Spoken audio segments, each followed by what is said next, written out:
I used to feel really confused. Why was it that I prayed, read the Bible, showed up to church, yet still didn't feel close to God? I thought maybe I just wasn't trying hard enough. But over time, I realized something. The problem wasn't what I needed to start doing, it was what I needed to stop. There were things in my life quietly draining me, blocking me, keeping me from truly experiencing God. And when I slowly began to let them go, something shifted. These are three things I've been learning to let go of in order to draw closer to God. The last one changed my life completely.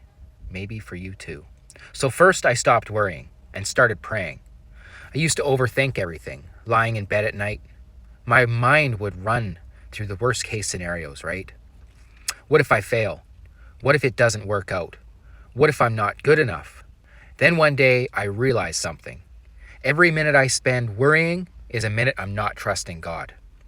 Philippians 4:6 says, "Do not be anxious about anything, but in everything, by prayer and petition with thanksgiving, present your requests to God." So I started replacing every anxious thought with a simple prayer. God, I trust you with this. And slowly, worry began to lose its grip on me. Second, I stopped letting fear make my decisions for me.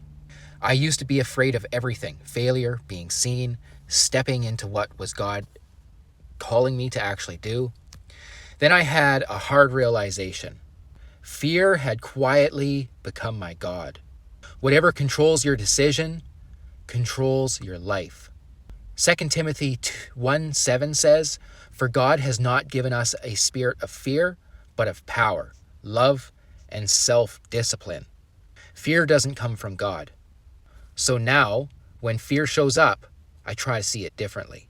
Maybe it's pointing me toward exactly where I need to go.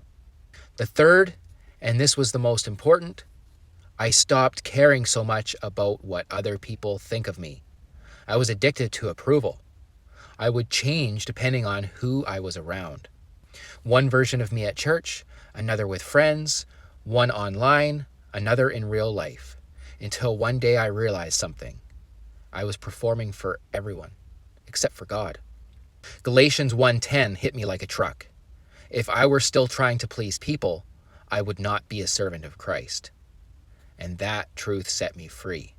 Because when God's opinion becomes the only one that matters, you don't have to keep changing yourself. You can finally be real. And the right people, they'll stay. None of these changes happened overnight. I'm still learning. I'm still growing.